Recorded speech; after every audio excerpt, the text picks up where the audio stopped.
What I would like to know is, where did you all come from? This is great. It's a great turnout for a Thursday at 4 o'clock. I'm really, really pleased, and I know that Wynn would be very pleased as well. So thank you for coming to spend some time to think a little bit about Wynn Bullock and take a little break from the beautiful day out there. I also want to take a moment to thank Becky. The show looks terrific. How many of you have seen it already? Good, great, okay. It looks really, really nice, and I can say from experience that it is not easy to receive a show in a bunch of crates with over 100 works packed in them, to get them out, to put them up on the walls in such a way that carries forward many of the ideas and messages that were embedded in the installation in Atlanta, particularly with me being a couple thousand miles away. And you did a really wonderful job. It's very sensitive, and I couldn't be happier, so thank you for that. And I want to say thank you to the Center for its support of the show. The Center has been a full partner in the development of this exhibition from the very beginning, and although I did the writing from Atlanta, I was really fortunate to have my colleagues here engaged and involved in the development of it. So thank you to all of you from the Center who are here tonight. I'm delighted and honored to be here, and I thank you for being here. I wanted to ask the audience a couple questions as a way of starting the talk. I wonder how many of you knew the name Wynn Bullock before this show. What did that? Many of you. Yeah, good. And how many of you that knew Wynn Bullock could recognize 5 or more works by him prior to the show? Pretty good.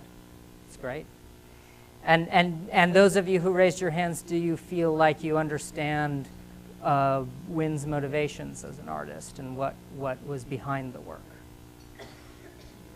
Ah, okay. Good. So we should be here. That's good. And we should be here. Yes. Well, that's great. I mean, I would say actually that this audience is a bit of an anomaly.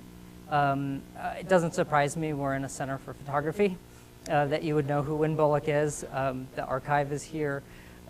He's really meaningful to this center and to the people that come to visit it. I will say that as I was developing this show, time and again, people would say to me, "Wynn who?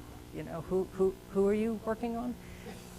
And it was really interesting to me because here is a man who, he's one of my favorite photographers of all time. He is someone who was one of the founding collections of the Center for Creative Photography. He had key works in the Family of Man exhibition. He had a retrospective at the Met prior to his death, 1971, I think. He was published, he taught, he influenced a lot of photographers, and yet he has somehow fallen out of the discourse and is not as well known as he probably should be.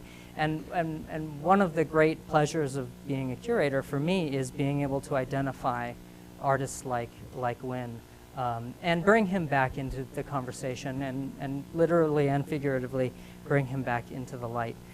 So that was a really one of the most fulfilling parts of this project for me.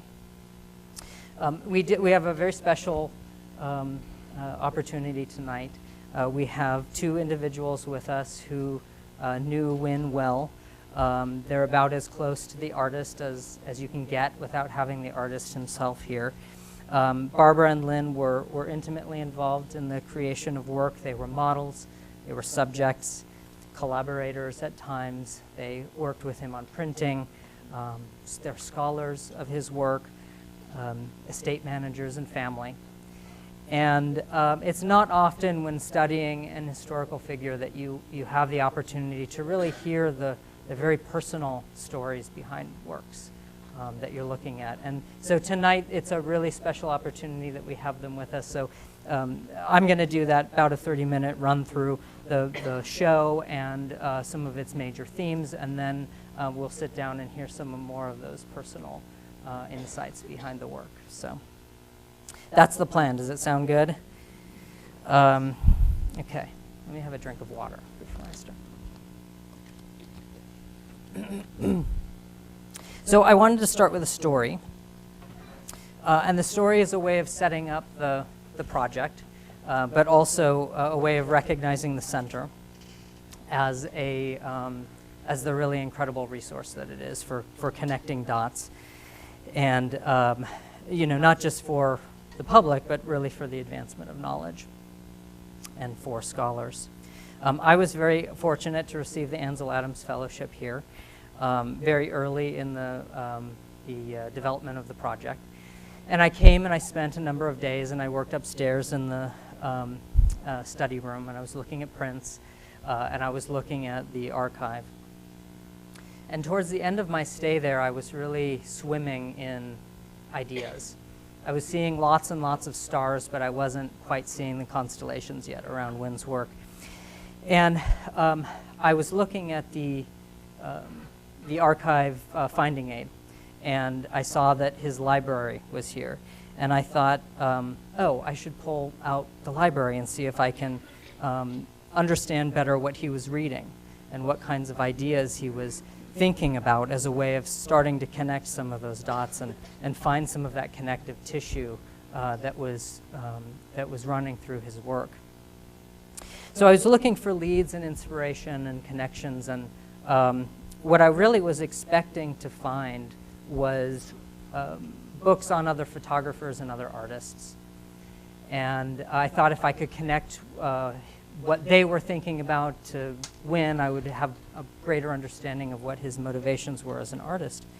And so I called out the library, and the staff was very gracious to wheel out all of these carts with big boxes full of books on them. And I started going through them, and somewhat to my surprise, I started pulling out a lot of books about science. And I knew he was interested in philosophy, and I thought maybe I would find the actual books that he was looking at and not just know the names of philosophers, but actually see what he was reading by them. But the science aspect took me a little bit by surprise at that moment. And I encountered a number of books about Einstein himself. And there was one book called The Universe and Dr. Einstein. It's a little volume about that big. And he had 3 copies of it here. And that meant something to me. And then I started flipping through them, and 2 of them were annotated, one of them heavily in his hand. The front pages that are normally blank, he had written a lot of notes and responses to the ideas inside of them. There were, as I recall, perhaps margin notes and underlining. It was clear to me that he was not just a casual reader of this information, but that he was really deeply engaged in these mind-bending concepts about the nature of reality and the mysteries of the physical environment that we inhabit. And tucked within that book that was annotated was a note card. It was almost as though it was being used as a bookmark. Now, I don't know if it really was being used as a bookmark. It might have ended up there, in the organization of the archive. But what matters is that on this note card, there was a quote that had been isolated and typed. So I knew that it meant something to him. And it meant something to me because as I read it, it really became a revelatory moment for my understanding and my entry into his work, a deeper understanding of his purpose. And I am going to show you that quote.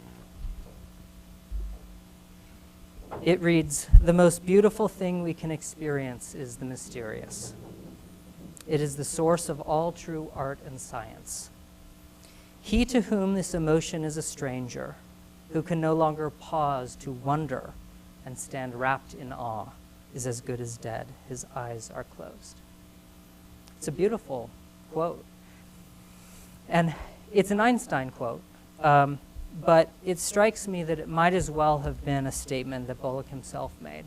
because it represented, as well as any mantra can, his approach to the art of photography and to the pursuit of life as a whole. Bullock was intensely engaged in the mid-20th century dialogue about the structure of the universe and humanity's place within it.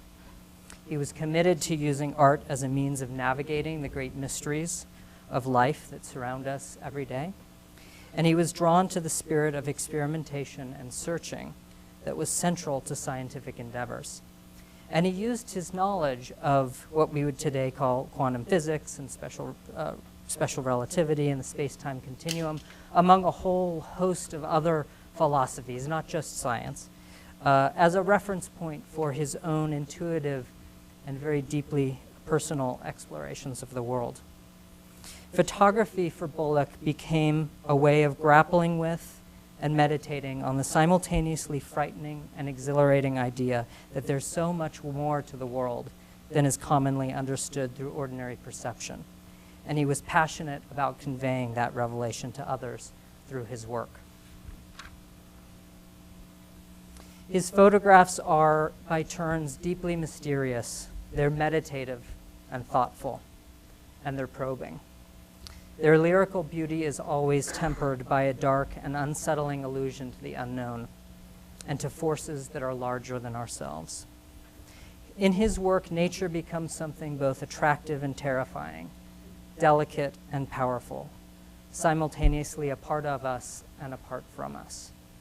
And rather than lay bare concrete realities, Bullock's pictures question the nature of reality itself and point to a deeply complex world. In his hands, the camera became not just a tool for exploring the unknown, but also for revealing its existence. And that ultimately is why the show is called Revelations. I want to take a few minutes now to go through some representative images from across his career and talk a little bit about how some of those abstract notions that I've been talking about play out in images in a more concrete way. Very quickly, however, Barbara and Lynne are going to cringe at this because I'm going to just say a little bit about his background as an artist. I'm going to condense about 36 years into 45 seconds or so. He was born, we'll get to it later. He was born in 1902 in Chicago. His family would move to California, Southern California, where he would grow up and attend high school. He had a great love of music in high school, and he would, after graduation, go on to study in New York and then to Europe, where in Paris and Berlin, where he would both study and perform as a classical singer. And it was in Europe that he first really became exposed to Impressionism, which is something that he talked a lot about as having an impact on him in his early years. And it was the place where he first began to make casual photographs. He would eventually return to the United States and enter law school because it was a practical thing to do. It didn't take. He didn't finish law school, and he decided at that moment that he would devote himself to a creative journey and become an artist. And he enrolled in the Art Center School in 1938. Now, it's interesting, he was 36 years old when he decided to fully commit himself to a career in art. And so you get the sense that he was already quite a mature thinker when he got his start. His earliest work looked a bit like this. The one on the left is not actually among the earliest work, but the work on the right is. It was deeply experimental. He did reticulations, which is what we have on the left, which is submitting a negative to inherent vice, heat, things like that cause cracking, and then you print through it. He did light studies, like this image on the right, and he did really wonderful solarizations like this. And I think what unites these early works are, one, a deep interest in light, and two, a fascination with a form of seeing that transcended the abilities of the human eye. That is, an interest in seeing the world through a photographic vision that was a representation of reality, but just not the reality that we typically experience. And although his work will change in future years on the surface in terms of how it looks, it changes quite dramatically. These ideas that underpin the early work will actually carry through his entire career. It was the work that he undertook in the 1940s after meeting Edward Weston that would really establish his career. Weston's work inspired Bullock to take up the so-called straight photography style and work on the Carmel coast, where he began making pictures like this one that evoke a sense of mystery in the natural environment. And the sun is something that you see again and again in his work. Its dramatically cast rays are frequently appearing in these landscapes from the 40s, 50s, and 60s.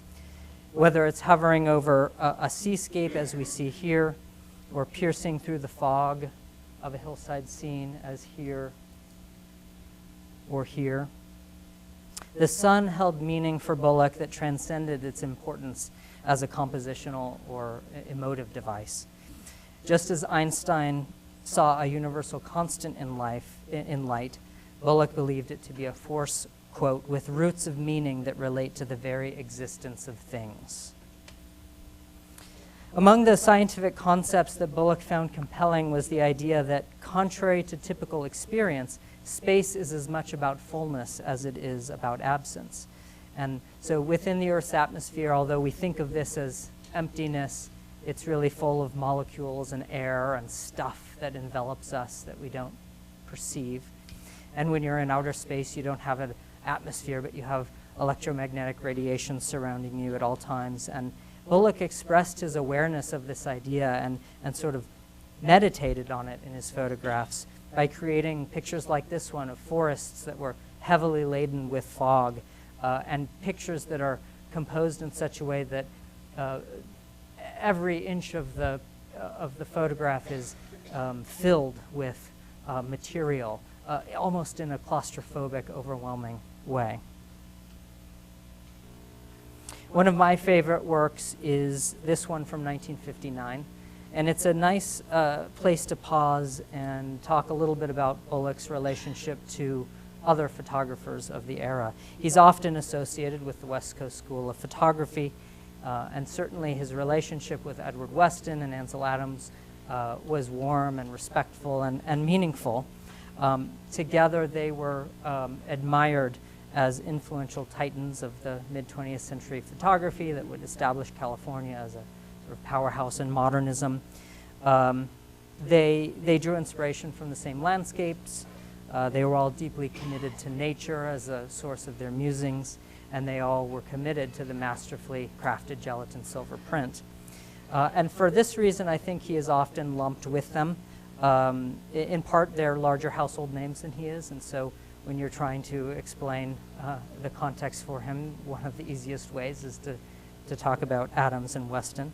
But there are really significant differences in the way that they approached photography and their interests. And Bullock was, of the three, in my mind, the one that really transcended modernism and came to embrace concept as an equally important facet of his work. That is, concept in addition to form and craft. And I'm going to show you a Weston and an Adams as a comparison. This is on the left, a 1937 work by Weston. It's representative of many of the works that he made throughout his career. He was fascinated by the concept of universal form, and he had a remarkable gift for transforming the real world into these elegant patterns.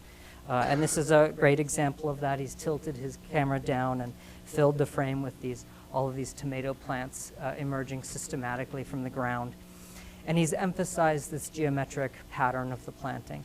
It feels very stable, and it feels timeless in a way. The work on the right is an Ansel Adams from 1944. Adams, as you probably know, was a master of capturing what feel like fleeting, unfolding moments in the landscape. Here we have the High Sierra rising above a dark hill cast in shadow, and then this peaceful meadow bathed in light with a horse grazing in it.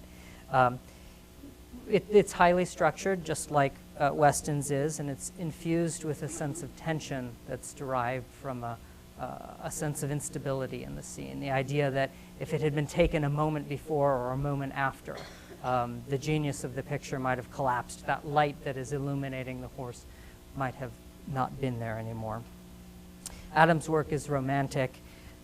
It reminds us of deep space, and it reminds us of the grandeur of the natural environment. If we return to Bullock's Erosion and compare it to Weston and Adam's works, I think you really begin to understand and feel how different his approach was. Like them, he found this work on the roadside in California. He's filled the frame largely with land, with a small band of sky across the top, and you have these striations of light and dark pulsating across the image like you do in the Adams and the Weston. But the similarities start to run thin after that. The Bullock's subject is pedestrian. It's subtle in execution. It lacks the grandeur of Adams' work and the overt structure of Weston's. I think of Weston's as sort of existing outside of time and Adams exploiting time. And if that's the case, I would say that Bullock's picture is really about the process and the effects of time. He's focused on this eroded embankment and is revealing the slow evolution of the natural world across centuries to us. He seems to really be fascinated in providing insight into what goes on in spaces that normally lie beyond our purview of perception. The land here has been stripped of its skin. We see this really powerful foreign world that's as real as and beautiful as anything on the surface of the earth. I love these root structures up here, dangling precariously off the ledge there, mirroring the forms of the branches above. Bullock's efforts seem to be pointed at the ordinary and in revealing a complexity beyond the surface of things. It's as if to say that just because we don't normally see a world underneath our feet, it doesn't mean that this enormous reality of mesmerizing proportions isn't there at all times below us. Among his most famous works are the figure studies that he pursued in the 1950s. This Child in Forest being among the icons of 20th century photography as one of the key works that was in the Family of Man exhibition. Often, if people know one work by Bullock, it is this one. These works represent some of his earliest attempts to promote a form of photography that grappled with the beautiful, but also the discomforting and somewhat overwhelming dynamism of existence. He worked with models and family members and would place them in these enveloping natural environments. The image is at once beautiful and enigmatic. The young girl is enveloped by this ancient forest. She exists both as a part of and apart from everything that surrounds her. Her soft flesh opposes rough wood. Consciousness intersects with inanimate life. New growth meets decay, and light commingles with darkness. It seems to evoke the human condition and draw out these basic dualities of life and portray this dimensionality that exists in the world. And if you're not aware of this, is Barbara. Here. Bullock worked in what I call meditations. They're sort of like series. I don't think he necessarily thought of them in that structured of a way. But essentially, he repeats motifs over and over again in different iterations, in different contexts, as a way of grappling with and conveying concepts.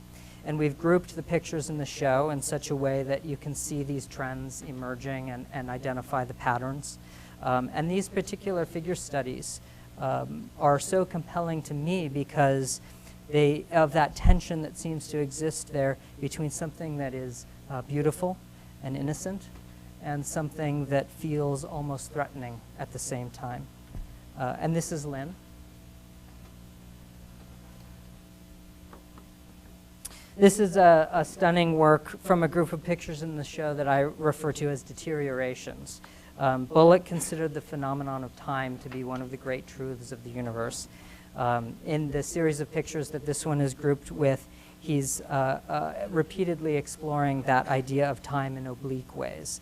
He's capturing this discarded typewriter, which is decomposing into the land around it. And it's addressing the passage of time by focusing on the idea of decay. It's a sort of memento mori. It's reminding us of the inevitable process of transfiguration across the universe and of that ultimate duality that we all face, of life and death.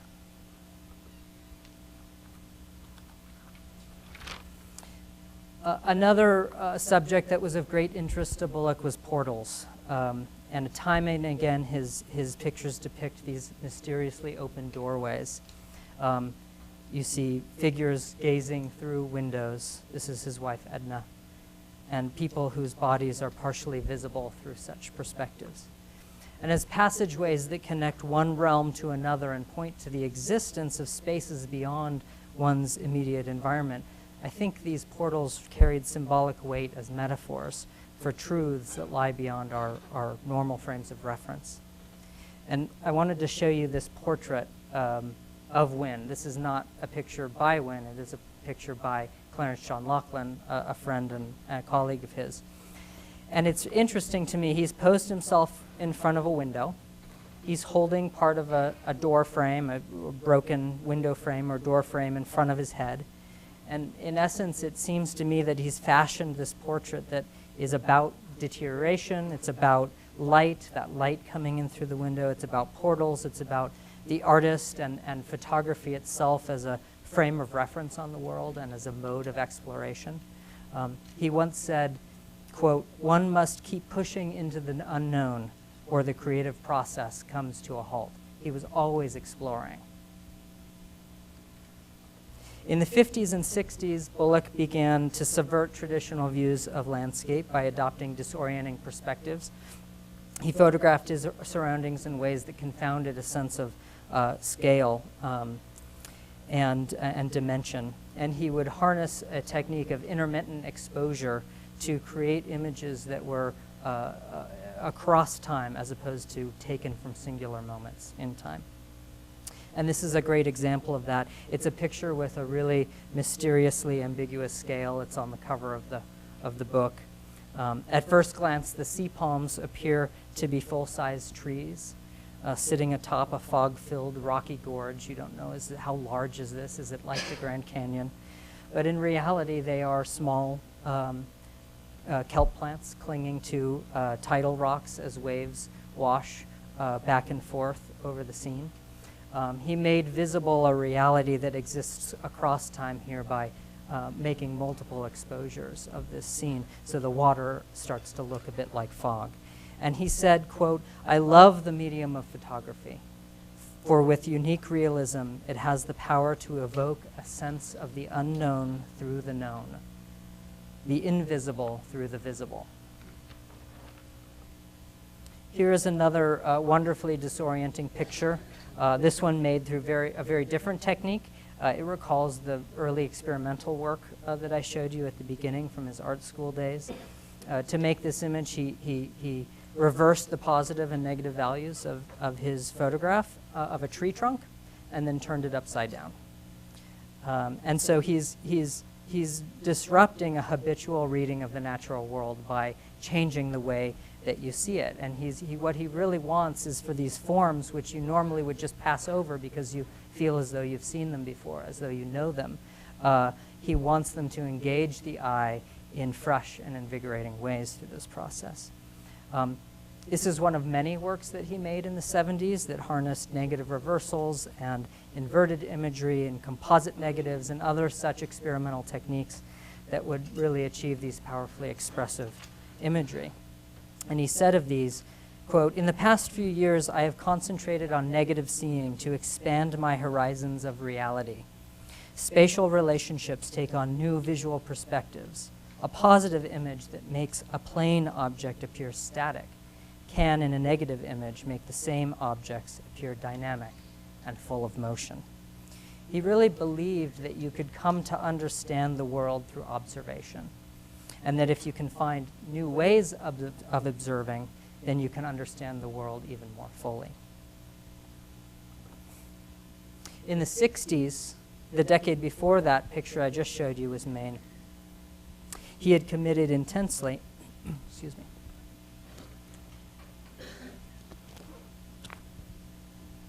to another experimental technique that had roots in his early work. He began making these, somewhat obsessively making these color light abstractions.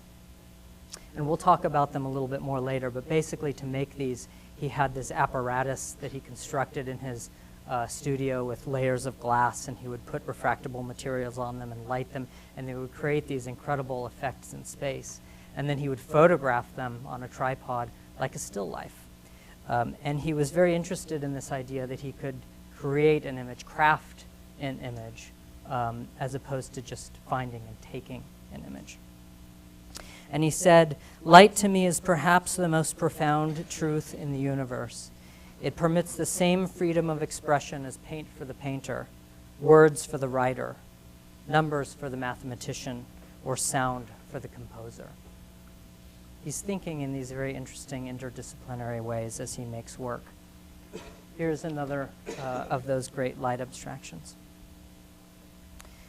Late in life, Bullock found something unexpected in another form of still life photography, this time finding subjects in everyday materials in the vicinity of his home.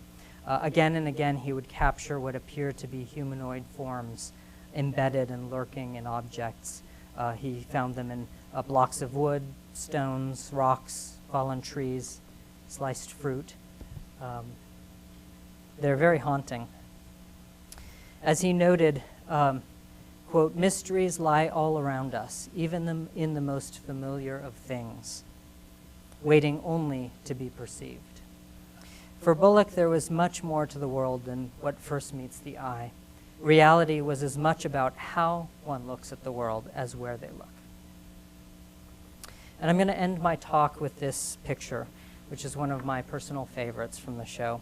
I think of it as a universe in a tide pool.